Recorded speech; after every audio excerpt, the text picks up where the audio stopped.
নমস্কার বন্ধুরা, আজকের এই ভিডিওতে আপনাদের অনেক অনেক বেশি স্বাগত। আজকের এই ভিডিওটা শুরু করব একটা কোটেশন দিয়ে। বাফেট স্যারের একটা কোটেশন আছে, সেই কোটেশনটা কি বলেছে সেটা নিয়েই আজকে আমরা আলোচনা করব। কোটেশনটা হলো, investor should remember that their score card is not computed using Olympic diving method. Degree of difficulty does not count. তাহলে আসুন দেখে নিই এই কোটেশনটায় বাফেট স্যার কি বলতে চেয়েছেন।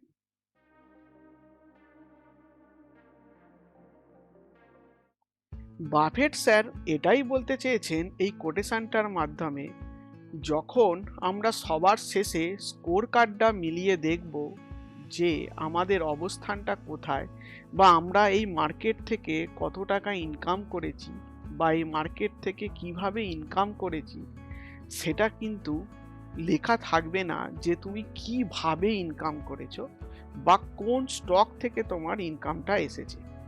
তুমি কত কঠিন স্টক থেকে ইনকাম করেছো না কত সহজ স্টক থেকে ইনকাম করেছো, সেই কথাটা কিন্তু কোথাও লেখা থাকবে না।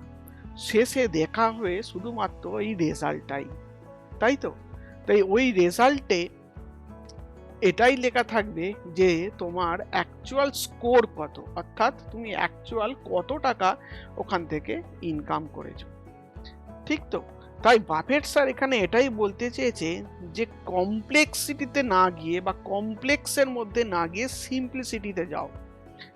ওকে, বাফেট স্যারের যদি আমরা পোর্টফোলিও তুলে দেখতে পারি বা যদি আমরা দেখব ওনার পোর্টফোলিওতে এমন কোনো শেয়ার নেই যে শেয়ারের সম্বন্ধে মানুষ দেখলে বুঝতে পারবে না যে অনেক সহজ না অনেক কঠিনভাবে সেখানে স্টক বাঁচা হয়েছে। যে কোনো মানুষ ওনার পোর্টফোলিও দেখলে বুঝতে পারবেন উনি কত সহজভাবে স্টক বেচেছেন। আমাদের চারপাশের এরিয়ায় যা ঘটছে, চারপাশে আমরা চোখ ঘোরালে যেসব কোম্পানি দেখতে পাচ্ছি, সেই সব কোম্পানির মধ্যে থেকেই উনি ওনার পোর্টফোলিও তৈরি করেছেন। ওনার পোর্টফোলিওতে যেসব স্টক আছে, যেমন কোকা কোলা, অ্যাপেল, কেচপের স্টক, এই সব স্টকগুলো দেখলে আমরা পরিষ্কার বুঝতে পারবো এখানে কোনো রকম রকেট সায়েন্স নেই যে ওই স্টকটাকে গ্যাপ করার বা ওই স্টকটাকে বাই করার। অর্থাৎ উনি এটাই দেখাতে চেয়েছেন বা বলতে চেয়েছেন, আমাদের বলেছেন যে কোনো স্টক আমরা যখন চুজ করছি বা কোনো স্টক আমরা যখন বাই করছি, সেই স্টকটা বাই করার পেছনে আমাদের সিম্পলিসিটিটা অতি অবশ্যই রাখতে হবে, ঠিক আছে? তার মানে ইনভেস্টাররা যারা আছে তাদেরকে উনি এটাই বলতে চেয়েছেন যে তোমাদের চারপাশে নজর দাও। চারপাশে যে স্টককে তুমি দেখতে পাচ্ছ বা যে কোম্পানিকে দেখতে পাচ্ছ বা যা ডেলি ইউজ করছো, সেরকম কোনো কোম্পানিতে ইনভেস্ট করো বা সেরকম কোনো প্রোডাক্টে ইনভেস্ট করো, ঠিক আছে? তার মানে কি, এটা হচ্ছে যে এমন স্টকেতে তোমাকে ইনভেস্ট করতে হবে বা এমন কোম্পানিতে ইনভেস্ট করতে হবে, সেই সব কোম্পানিগুলো যেন সব সময়তেই চলে। ধরে নিচ্ছি কোনো এক সময় রিসেশন চলে এলো, কোনো এক সময় কোনো রাজনৈতিক কিছু ঘটে গেল, কোনো এক সময় কোনো ওয়ার কিছু রকম কোনো কিছু ঘটে গেল, তখন যেন এই সব কোম্পানির ওপরে বা এই সব স্টকের ওপরে যেন কোনো রকম কোনো প্রভাব না পড়ে, এবং প্রভাব পড়লেও যেন অল্প পড়ে। কারণ কি? কারণ আমাদের চারপাশে যেসব জিনিসগুলো আমরা ব্যবহার করি, সেই সব জিনিসগুলো আমরা ব্যবহার করবই। কালকে যদি রিসেপশন চলে আসে, তাহলেও কি আমরা কি চান করব না? আমরা কি গায়ে সাবান মাখবো না? আমরা কি ব্রাশ করব না? তাই তো? আমরা কি খাবার দাবার কিছু করব না? আমাদের কি এগুলো সব বন্ধ থাকবে? এগুলো কিন্তু কেউ বন্ধ থাকবে না। এগুলো আমাদেরকে চালাতেই হবে রোজের জীবন চালাতে গেলে। ক্লিয়ার? তাহলে এরকম আমাদের কোম্পানি খুঁজতে হবে যে কোম্পানি আমরা খুব সহজেই বুঝতে পারছি এবং আমাদের চারপাশেই আছে। আমাদের এই ইশারাটা বোঝার চেষ্টা করো, কারণ এই সব কোম্পানি হচ্ছে এমন কোম্পানি যার উপরে এই সবের কোনো প্রভাব পড়ে না। কিন্তু আমাদের মাথায় কি আসে? আমাদের মাথায় আসে যে আমরা কত কঠিনভাবে কোম্পানি খুঁজতে পারি বা কত কঠিনভাবে আমরা কোম্পানি খুঁজে বের করতে পারি, আমরা সেই দিকে চলে যাই। আমরা কেউ সিম্পলিসিটিতে যাই না। একটা জিনিস মাথায় রাখবে, এই মার্কেটে বড়লোক হওয়ার পথ কিন্তু খুব সোজা, সহজ সরল, সিম্পল পথ। তাই সিম্পল পথটা সবসময় বাঁচার চেষ্টা করো, এটা কিন্তু মাথায় রাখতেই হবে, ঠিক আছে?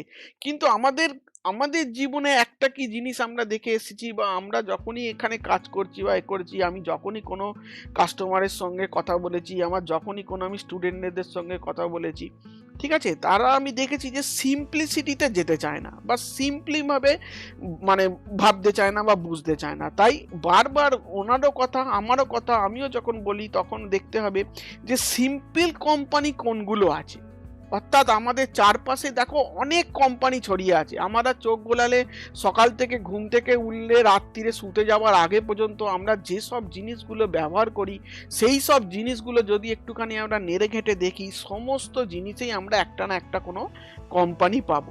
কিন্তু না, দেখবে আমরা ওরকম কোম্পানিতে যারা মানে নতুন রিটেলার আছে, যারা মানে অ্যাকচুয়াল মানে এখান থেকে পয়সা ইনকাম করছে কি না করছে আমি জানি না, তারা কিন্তু কেউ এই সিম্পল কথাটা ভাবে না। তারা ভাবছে যে আমি সুজলন বাই করব, আমি জেপি অ্যাসোসিয়েট বাই করব, পাখা ঘুরিয়ে কি করে মানে বিদ্যুৎ তৈরি হয় সেরকম কোনো কোম্পানিতে আমি ইনভেস্ট করব।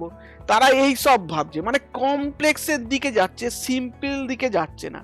যে হ্যাঁ আমি একটা সাবান কোম্পানিকে বাই করি, যে হ্যাঁ আমি একটা কেচপ কোম্পানিকে বাই করি, হ্যাঁ যে আমি একটা গাড়ি কোম্পানিকে বাই করি, যে কোম্পানির গাড়ি আমি নিজে কিনছি। আমি রাস্তায় বেরোলে যদি আমার পাশ দিয়ে যদি 10টা গাড়ি যায়, তার মধ্যে 8টা গাড়ি যে কোম্পানির যাচ্ছে, সেই কোম্পানির শেয়ার কিন্তু আমাদের কারোর কাছে থাকে না। তাই তো দেখো, আমি যে কথাটা বলছি আমার কথাটা মিলিয়ে দেখো।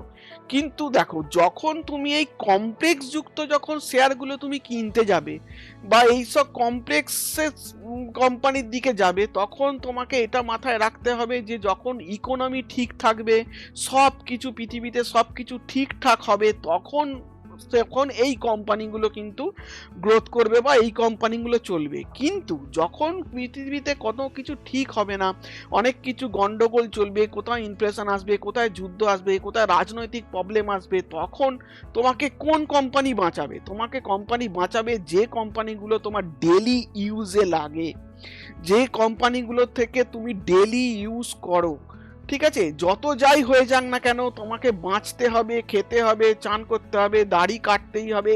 এই এই যে বিষয়গুলো, এইগুলো কিন্তু আমাদের রোজের দরকারি জিনিস। যত কিছুই ঘটে যাক না কেন, একটা মানুষকে, আমাদের 130-40 কোটির ভারতবর্ষের মানুষ, তারা কোথায় যাবে, কি করবে? তারা তো খাবে না, খাবে। চান করবে না, চান তো করবে। ব্রাশ করবে না, ব্রাশ তো করবে। এই যে বিষয়গুলো কিন্তু তোমাদের মাথায় অতি অবশ্যই রাখতে হবে।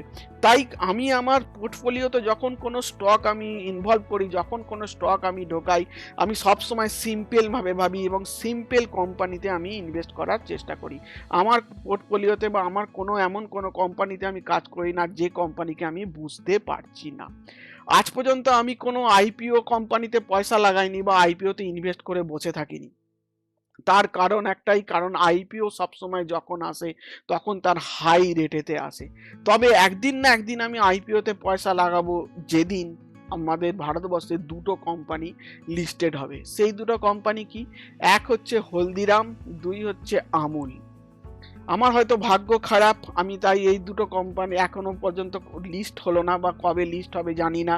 আমি কোনোদিন এই দুটো কোম্পানিতে ইনভেস্ট করতে পারবো কিনা জানি না, কিন্তু যেদিন এই কোম্পানি দুটো ইনভেস্ট হবে ভারতবর্ষে, সেদিন আমি এই দুটো কোম্পানিতে অতি অবশ্যই ইনভেস্ট করব। কারণ কি? এই দুটো কোম্পানিতে ভারতবর্ষ বসে আছে, ভারতবর্ষের লোকের মানসিকতা বসে আছে, ভারতের মানে হৃদয় বলতে পারো। হলদিরামের জিনিস খায়নি এখন কোনো লোক, মানে মানুষ খুঁজে পাওয়া ভার, আর আমুলের কোনো জিনিস বা আমুলের প্রোডাক্ট কেউ ইউজ করেনি এরকম লোক খুঁজে পাওয়া মানে মানে বলতে পারবো না যে কেউ ব্যবহার করেছে কি ব্যবহার করে না। তাই জাস্ট সিম্পল ভাবো, সিম্পল ভাবে কাজ করো এবং সিম্পল কোম্পানি তুলে ধরার চেষ্টা করো। দেখো এমন কোম্পানি বাঁচো যে কোম্পানি মানে দেখে নাও যে এই কোম্পানির প্রোডাক্ট আজ থেকে 10-15 বছর বাদে, 20 বছর বাদে এই কোম্পানির প্রোডাক্ট মার্কেটে থাকবে কিনা, বা এই কোম্পানির প্রোডাক্ট আমি পাবো কিনা। ক্লিয়ার? তাহলেই দেখো তোমার কাছে জলের মতো পরিষ্কার হয়ে যাবে। আজ থেকে যদি 5-7 বছর আগে আমি পিছিয়ে যাই, দেখবে নোকিয়া নামে একটি কোম্পানি ছিল, যে নোকিয়া কোম্পানি স্বপ্ন দেখেছিল মানুষ ফোনেতে কথা বলবে, মানুষ একে অপরের সঙ্গে কথা বলবে এবং একে অপরের সঙ্গে কানেক্টেড হবে। তারা তাদের কোম্পানির ট্যাগলাইনই করে দিয়েছিল কানেক্টিং পিপল। কিন্তু আজ দেখো, যখন মানে মানুষের সবার হাতে মোবাইল আছে, সবার হাতে মানুষ একে অপরের সঙ্গে যুক্ত আছে, কথা বলছে, কিন্তু সেই কোম্পানির কোনো নাম ডাক নেই বা সেই কোম্পানিকে এখন খুঁজে পাওয়া যাচ্ছে না। কারণ টেকনোলজির যুগে এত তাড়াতাড়ি সব কিছু চেঞ্জ হয়ে যায়, এত তাড়াতাড়ির মধ্যে পরিবর্তন চলে আসে, নিত্য নতুন কোম্পানি আসছে, নিত্য নতুন প্রোডাক্ট আসছে, নিত্য নতুন সব কিছু হচ্ছে, কিন্তু তাই একটা কোম্পানির সামনে আর একটা কোম্পানি কখন দাঁড়িয়ে যাবে তুমি নিজেও বুঝতে পারবে না। সো বারবার বলছি, এমন কোন কোম্পানি দেখো, মানে যে কোম্পানি তোমার সব সময় চোখের সামনে ভাসছে, বা চোখের সামনে তুমি যে কোম্পানিকে দেখতে পাচ্ছ, বা যে কোম্পানিকে তোমার মনে হচ্ছে যে এই কোম্পানির প্রোডাক্ট আমি ব্যবহার করি এবং এই কোম্পানির প্রোডাক্ট ভালো, শুধু সেই কোম্পানি মার্কেটে লিস্টেড আছে কিনা দেখে নাও এবং তাতে চুপচাপ ইনভেস্ট করে বসে যাও। এতে ইনভেস্ট করলে তোমার কি লাভ হবে? এতে ইনভেস্ট করলে তোমার ইনভেস্ট ক্ষয় হবার বা ইনভেস্ট থেকে লস হবার সম্ভাবনা প্রায় নেই বললেই চলে। কারণ ভারতবর্ষের এইসব কোম্পানি, ভারতবর্ষ যতদিন থাকবে বা ভারতবর্ষের মানুষ যতদিন এইসব প্রোডাক্ট ব্যবহার করবে, তারা কিন্তু এই কোম্পানিকে বাঁচিয়ে রাখবে। দেখো, হাজার একটা সাবান কোম্পানি আসবে, হাজার একটা এফএমসিজি কোম্পানি আসবে, কিন্তু এত পরিমাণ আমাদের ভারতের জনসংখ্যা, এফএমসিজি কোম্পানি যতই আসুক না কেন, তাদের একে অপরকে টক্কর দেওয়ার জন্য সেরকম কিছু করতে পারবে না। কারণ দেখো, এই কিছুদিন আগেও তুমি যদি দেখো, কয়েক বছর আগে পতঞ্জলি নামে একটা কোম্পানি এসেছে এবং দুমদাম করে এখানে মানে লঞ্চও হয়েছে এবং তার প্রোডাক্ট মানুষ ব্যবহারও করেছে। কিন্তু তার সত্ত্বেও দেখো, আরও যে সব কোম্পানিগুলো ছিল তাদের মধ্যে কি কোনো ফারাক এসেছে? তাদের ব্যবসায় কি কোনো রকম ফারাক এসেছে? তাদের ফারাক কিন্তু দেখো সেইভাবে সেরকম কিছু আসেনি। পতঞ্জলিও চলছে, ওরাও চলছে। তাহলে কি, কারণ পতঞ্জলি যখন আসে তার সঙ্গে সঙ্গে মানুষের সংখ্যাও তো বেড়েছে, মানুষের ব্যবহারও তো বেড়েছে, তো মানুষের ইউজালও তো বেড়েছে। তো ইউজাল বাড়ার ফলে কি হয়েছে, সেই জায়গাগুলো বা সেই ঘাটতিটা ঠিক তারা সেই টু বি কন্টিনিউ পূরণ করেই নিয়েছে। তো ঠিক আছে, এই হচ্ছে আমার মেন কথা। সবসময় মাথায় রাখবে যে মানে বাফেট স্যারের এই কোডটা, বা এই বাফেট স্যারের এই যে কোডটা, এই কোডটার পেছনে উনি ওই একটা কথাই বলতে চেয়েছেন যে সিম্পলিসিটিতে ব্যবহার করো। কারণ তুমি কোন কোম্পানি কিনে তুমি এখান থেকে পয়সা ইনকাম করেছো সেটা কিন্তু কেউ দেখতে যাবে না। তুমি সুজলন কিনে পয়সা ইনকাম করেছো, না হিন্দুস্তান ইউনিলিভার কিনে পয়সা ইনকাম করেছো, না আইটিসি কিনে পয়সা ইনকাম করেছো, না ম্যাকডোল কিনে পয়সা ইনকাম করেছো, কেউ তোমার কিন্তু এখানে দেখতে যাবে না। সবার শেষে দেখবে তোমার স্কোর বোর্ড, অর্থাৎ তোমার স্কোর বোর্ড কি বলছে সেটাই কিন্তু সবসময় তোমার সামনে চলে আসবে বা তোমাদেরকে দেখাবে যে স্কোর বোর্ড কি বলছে। তাই সিম্পল চার্ট ইউজ করো, সিম্পল টুলস ইউজ করো। আর যত কমপ্লেক্স করবে বিষয়টাকে, তত বেশি তোমার কিন্তু মাথা ঘেঁটে যাবে। এটা মার্কেট তো এমনি একটা নিজে কমপ্লেক্স জিনিস, তার উপরে যদি তুমিও তোমার কমপ্লেক্সিটি এতে চাপাও, তা পুরোটাই কিন্তু একদম গুলিয়ে গোল হয়ে যাবে। তাই সিম্পল থাকো, সিম্পলভাবে ইনভেস্ট করো। আমার কাছে যখন কোনো ছাত্র পড়তে আসে বা আমার কাছে যখন কোনো স্টুডেন্ট আসে, সেই স্টুডেন্টটা যখন আমাকে বলে, স্যার আপনি চার্ট দেখাচ্ছেন তো কোনো রকম এরকম কোনো ইন্ডিকেটার কেন ব্যবহার করছেন না? আমি তো এর আগে একটা এরকম ইন্ডিকেটার আমি দেখেছি, এই ইন্ডিকেটরটা স্যার আপনি কেন পড়াচ্ছেন না? এই ইন্ডিকেটারটা কই আপনার চার্টেতে কেন লাগানো নেই? আমি তাকে একটা কথাই বলি যে তুমি ইন্ডিকেটার শিখবে না পয়সা ইনকাম করা শিখবে? যদি তুমি বলো যে পয়সা ইনকাম করা শিখবো, তাহলে তোমাকে এখান থেকে শিখিয়ে দেবো আমি পয়সা কি করে ইনকাম করতে হয়। যদি বলো তুমি ইন্ডিকেটার কি কাজ করে বা ইন্ডিকেটার কিরকম করে কাজ করে বা পার্টিকুলার এই ইন্ডিকেটারটাই আমি শিখবো, তাহলে আমি সেটা পারবো না। কারণ আমি এটা পারি না, আমার পক্ষে এটা সম্ভব নয়। আমি চাই না যে কোনো জিনিস কমপ্লেক্স করুক, মানে একসঙ্গে অনেক কিছু জটিলতা সৃষ্টি হোক। একটা চার্টেতে এই দিকে একটা লাইন গেছে, ওই দিকে একটা লাইন গেছে, ওই দিকে একটা মানে টানা হয়েছে, ওই অ্যাভারেজ এই বলছে, ও এই অ্যাভারেজ বলছে, মানে বুঝতে পারছো আমি কি বলতে চাইছি?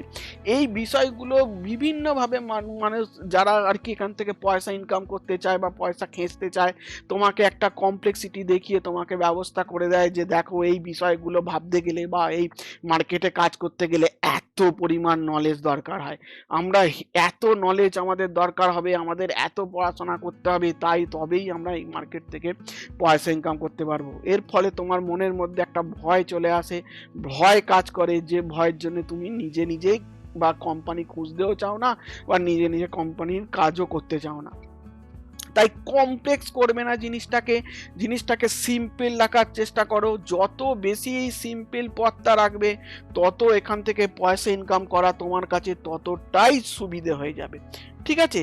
মানে মানে কি বলবো আর কি, মানে আমাদের হিউম্যানিটি হচ্ছে এটা, যে আমরা সব সময় চেষ্টা করি, মানে আমরা কি বলতো চোখের সামনে সিম্পল জিনিস দেখতে পেলেও সেইটাকে গ্রহণ করতে চাই না। আমরা সব সময় চাই যে একটু বিষয়টা যদি মানে একটু ঘুরিয়ে পিছিয়ে হয়, একটু যদি মানে কঠিনভাবে জিনিসটা আমি যদি আয়ত্ত করতে পারি, একটা বেশ অনেক বিষয় এরকম নেড়ে ঘেঁটে অনেক কিছু খেটে খুঁটে ঘাম পাম ঝরিয়ে একটা যদি কোম্পানি বের করতে পারি, আর সেই কোম্পানিটা থেকেই যদি আমি পয়সা ইনকাম করতে পারি, তাহলে তো আমি নিজে খুব হ্যাপি হব। পাহাড় খুঁড়ে গর্ত খুঁড়ে একটা কোম্পানি বের করব, যে কোম্পানি থেকে আমি পয়সা ইনকাম করব এবং লোককে দেখাবো। আমি দেখছি যে ও ওরকম করে পয়সা ইনকাম করে ফেলছে, ওই মানুষটা কিভাবে পয়সা ইনকাম করে ফেলছে আমি তার দিকে নজর রাখছি, বা সে কি করে ইনকাম করছে আমি সেই কথা ভাবছি, কিন্তু একবারও ভাবছি না যে ওই মানুষটা বা ওই যার কথা ভাবছি সে কি মানে ব্যবহার করছে বা সে কি সিম্পলিসিটি তার জীবনে রেখেছে, এই কথাটা ভাবছি না। আমরা সব সময় ভাবছি যে ও কিভাবে পয়সা ইনকাম করে ফেলছে বা ও কিভাবে স্টক খুঁজে ফেলছে, ও কি করে করছে, এই কথাটা ভাবছি। আমরা নিজেদের ইগোটাকে স্যাটিসফাই করার চেষ্টা করছি, কিন্তু একবারও ভাবছি না যে সিম্পলসিটি আমাদের মধ্যে রাখতে হবে, সোজা সহজভাবে ভাবতে হবে যে এই হচ্ছে আমার চোখের সামনে কোম্পানি, এই কোম্পানির জিনিস আমি ইউজ করছি, তো আমি কেন এই কোম্পানিতে আমি ইনভেস্ট করছি না? আমি যে গাড়ি কিনতে যাচ্ছি, যে কোম্পানির গাড়ি কিনছি, সেই কোম্পানির শেয়ার কেন আমি কিনছি না? যে ব্যাংকে আমি টাকা রাখছি, যে ব্যাংকের সার্ভিস আমার ভালো লাগছে, আমি সেই ব্যাংকের শেয়ার কেন কিনছি না? আমি সকালবেলা চান করার সময় যে সাবানটা ইউজ করছি, সেই সাবানের কোম্পানি কেন আমি বাই করছি না? কেন আমি কোনো সিগারেট কোম্পানি বাই করছি না? কেন আমি কোনো অ্যালকোহল কোম্পানি বাই করছি না? এই চোখের সামনে দেখতে পাচ্ছি এইগুলো এত পরিমাণ ইউজ হচ্ছে, তবু দেখো আমাদের পোর্টফোলিওতে বা তোমাদের পোর্টফোলিও দেখো এই সব কোম্পানিগুলো তুমি দেখতে পাবে না। খুঁজে খুঁজে কোথা কোথা থেকে এমন এমন কোম্পানি তোমরা নিয়ে আসবে বা এমন এমন কোম্পানিতে ইনভেস্ট করবে যার সম্বন্ধে তোমার নর্মালি কোনো নলেজই নেই। সেই কোম্পানি কি করে না করে নর্মালি তুমি তার কিচ্ছুই জানো না। ওকে, আমি এইটাই বলতে চাইছি যে সিম্পল হও, সিম্পল ভাবে করো, কারণ এখানে বড়লোক হবার পথ কিন্তু খুব সিম্পল। একদম সহজ সরল পথে তোমাকে চলতে হবে এবং সহজভাবে ভাবতে হবে যে এখান থেকে কি করে পয়সা ইনকাম করতে হয়। তাই বন্ধুরা, আজকে তোমাদেরকে চেষ্টা করলাম যে সহজ সরল ভাবে কি করে পয়সা ইনকাম করতে হয় এবং সহজে কি করে কোম্পানি খুঁজতে হয় বা সহজে কোম্পানি আমরা কিভাবে খুঁজবো। আমাদের চারপাশে অনেক কোম্পানি আছে যেগুলোকে আমরা নিতে পারি বা দেখতে পারি। এখানে আমি কোনো রকম কোনো কোম্পানি রেকমেন্ড করছি না বা বলছি না যে কালকে সকালবেলা উঠেই ওই কোম্পানি তুমি বাই করে নাও, কিন্তু একটা কথাই বলছি যে একবার ভাবো যে কিভাবে সিম্পলি আমি কোম্পানি দেখতে পাচ্ছি আমার চোখের সামনে এবং সেই কোম্পানিতে আমি কি করে ইনভেস্ট করতে পারি। তাহলে বন্ধুরা, আশা করছি আজকে আমার কথাগুলো তোমাদের ভালো লেগেছে। যদি তোমাদের সত্যি মাথায় কথাগুলো ঢুকে থাকে, তো আমার চ্যানেলটিকে সাবস্ক্রাইব করো এবং লাইক করো এবং সবার মধ্যে আমার চ্যানেলটিকে ছড়িয়ে দাও। আর যদি তোমাদের কোনো রকম ওই চ্যানেল থেকে যদি আমার সম্বন্ধে কোনো রকম কোনো কমপ্লেন থাকে বা আমার কথা যদি ভালো না লেগে থাকতে পারে, তাহলে অতি অবশ্যই একটা ডিসলাইকও দিতে পারো। এবং ডিসলাইক তো সেই দেবে যে আমার কথার বিরুদ্ধে যাবে বা আমাকে বোঝাতে পারবে যে আমি কেন আপনার কথা আমার ভালো লাগেনি, সেটা কিন্তু আমাকে কমেন্টে অতি অবশ্যই জানাতে হবে। তা আজকের জন্য রাখি এখানে, সবাই ভালো থেকো, সুস্থ থেকো, গুড নাইট।